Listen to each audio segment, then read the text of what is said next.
Cricket की pitch से jail की कोठरी तक नरसिंहपुर पुलिस ने दबोचा डीडीसीए का शातिर खिलाड़ी ठग। नमस्कार। क्रिकेट के मैदान पर चौके चौके जोड़ने वाला खिलाड़ी जब ठगी की पिच पर उतरता है तो अंजाम क्या होता है, इसका खुलासा किया है नरसिंहपुर पुलिस ने। दिल्ली डिस्ट्रिक्ट क्रिकेट एसोसिएशन से जुड़ा एक प्रोफेशनल खिलाड़ी अब पुलिस की गिरफ्त में है। ये है देवकी नंदन कपूर, जो खुद को क्रिकेटर बताता था, लेकिन असल में ये एक अंतर्राज्यीय ठग है। आरोपी दिल्ली के रेलवे स्टेशन और सार्वजनिक जगहों पर फर्जी बैंक और फाइनेंस कंपनियों के लुभावने पोस्टर लगाता था। जैसे ही कोई लोन के लिए संपर्क करता, ये बीमा, जीएसटी और फाइल चार्ज के नाम पर हजारों रुपए ऐंठ लेता था।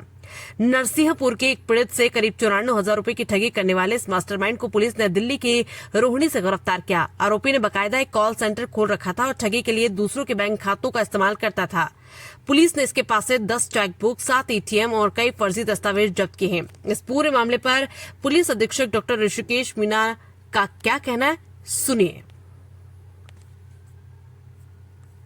नरसिंहपुर से मनोज छेतीजा की रिपोर्ट। गिरफ्तार किया है। बेसिकली मुद्रा लोन के नाम पर ये व्यक्ति फ्रॉड कर रहा था। फरवरी के महीने में हमारे पास एक शिकायत करता आया था कि उसको मुद्रा लोन की ज़रूरत थी और उसने एक रेलवे स्टेशन पर, नरसिंहपुर रेलवे स्टेशन पर पंपलेट में देखकर उससे जो फ़ोन नंबर लिखे हुए थे उस पर संपर्क किया। संपर्क करने पर जो सामने व्यक्ति था उसने विभिन्न प्रकार के प्रोसीजर की बात बताते हुए लगभग 94,000 रुपये उससे ट्रांजैक्शन करवाए और उसके बावजूद भी लोन नहीं हुआ। जब इस प्रकरण, चूँकि मुद्रा लोन एक अपने आप में बहुत फ्लेक्सिबल स्कीम है, इस प्रकरण को हमने गंभीरता से लिया, उसको एग्जामिन किया, इन्वेस्टिगेट किया, तो ये चीज़ समझ में आई कि एक देवकी नंदन उर्फ देव कपूर नाम का व्यक्ति जो दिल्ली में बैठकर इस तरीके के फ्रॉड यहाँ के लोगों के साथ में कर रहा है। टीम गठित की गई, टीम उसको उठा के लाई, उसको इंट्रोगेट किया गिरफ्तारी के बाद। तो ये बात समझ में आई कि उस व्यक्ति के साथ लगभग 3 साल पहले इस तरीके का फ्रॉड हुआ था। उससे प्रेरित होकर उसने ये फ्रॉड करना सीखा और दिल्ली में बैठकर उसने टारगेट किया कि नरसिंहपुर खेतीबाड़ी से संपन्न एरिया है, यहाँ लोगों को लोन की ज़रूरत होती है, या फिर यहाँ इस प्रकार के और भी ज़िलों में उसने आके पंपलेट चिपकाए। और जब व्यक्ति विशेष उसको जब लोन के लिए फ़ोन किया तो प्रोसीजर के नाम पे पैसे ट्रांजैक्शन करवा लिए।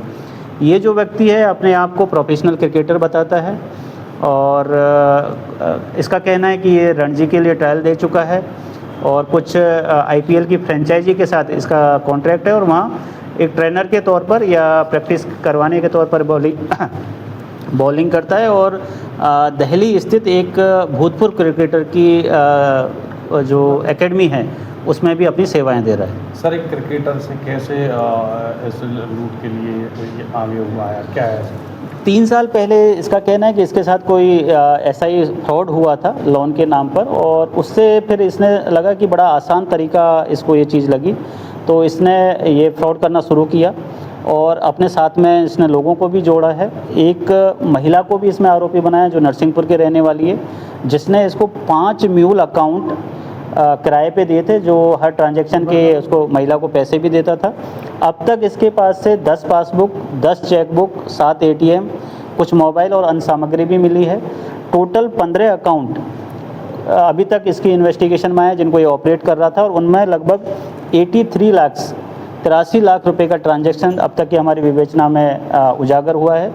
और इसमें आगे भी हमारी विवेचना रहेगी कि कहीं ये यहाँ ज़िले में कहीं या फिर आसपास के डिस्ट्रिक्ट में भी इसने कहीं इस प्रकार के फ्रॉड किए हैं, नहीं किए, ये कोई संगठित के ग्रोह के तौर पर काम कर रहा है या फिर अकेला इस तरीके के काम कर रहा है। कंप्लीट चिपकाता था, उसमें क्या प्रधानमंत्री मुद्रा लोन के नाम पर ये अलग अलग बैंक से अलग अलग बैंक का नाम लिखकर और अलग अलग फाइनेंसिंग जो कंपनीज होती है उनका नाम लिखकर लोन दिलाने का पंपलेट चिपकाता था और अपना फ़ोन नंबर नीचे लिखता था और जैसे ही इसको कोई कांटेक्ट करता है तो वो उसका प्रोसीजर, उससे डॉक्यूमेंट मांगेगा, फ़ोटो मांगेगा, चेकबुक, पासबुक मांगेगा, ताकि सामने वाले को ये रियलाइज़ हो जाए कि वास्तव में एक लोन देने वाला कंपनी है जो उसके बिहाफ पे कोई बात कर रहा है। जो हमारा यहाँ का फरियादी है उसको इसने इतना विश्वास में ले लिया था कि वो दोनों कपल, मियाँ बीवी, भोपाल तक इसको ढूंढने के लिए चले गए थे कि हाँ भोपाल में ये मिलेगा और उनको लोन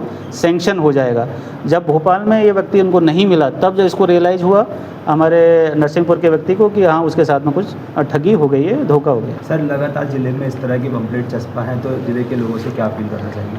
देखिए अभी कुछ दिन पहले भी हमने आम जन से अपील की थी। आज आपके माध्यम से मैं सभी नरसिंहपुर वासियों से अपील करना चाहता हूं कि किसी भी प्रकार के फ्रॉड से बचें। अगर आपको लोन लेना है तो आप registered bank, registered finance company के पास में जाएं, उसकी जो ऑफिस है उसमें जाएं और वहां से आप लोन के लिए जो भी प्रोसीजर है उसको अपनाएं। साथ में एक बहुत बड़ा सबक जो अभी 2 दिन पहले भी हमने बताया कि किसी भी प्रकार से छोटे लोभ में आकर या किसी भी प्रकार के लोभ में आकर आप अपने अकाउंट की डिटेल्स किसी अनजान आदमी को ना दें या किसी भी आपराधिक प्रवृत्ति के आदमी को ना दें, क्योंकि आपको नहीं मालूम उसमें किस तरीके का पैसा ट्रांजैक्शन में आ रहा है। जैसे इस महिला ने 2-4-5 हज़ार रुपये के लोभ में आकर उसको अपना अकाउंट्स प्रोवाइड करवा दिए जिनमें लाखों रुपए का ट्रांजैक्शंस है। तो आम जन से यही अपील है कि साइबर फ्रॉड से बचें और अपने अकाउंट डिटेल्स किसी के साथ भी शेयर ना करें। सर टोटल धोखाधड़ी सर कितने की, क्योंकि फरियादी एक ही है सर? अभी जो हमारे यहाँ फरियादी आए थे उनके साथ 94,000 की धोखाधड़ी हुई है, लेकिन जो बैंक अकाउंट में ट्रांजैक्शन दिखा है वो लगभग 83 लाख का है।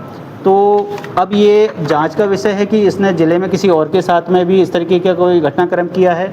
अगर हमारे पास कोई फरियादी आएगा तो उसको भी हम जांच में लेंगे, और जो हमारा जांच का दायरा है कि किसी दूसरे डिस्ट्रिक्ट में या दूसरी जगह भी है, अगर जो भी किसी और ज़िले को या और थाने को अगर जांच में सहयोग की जरूरत पड़ेगी तो हमारी तरफ से वो किया जाएगा। राज्य की पुलिस से ही सहयोग मांगा जा सकता है? देखिए अभी हमने जो हमारे सिंगल केस को इन्वेस्टिगेट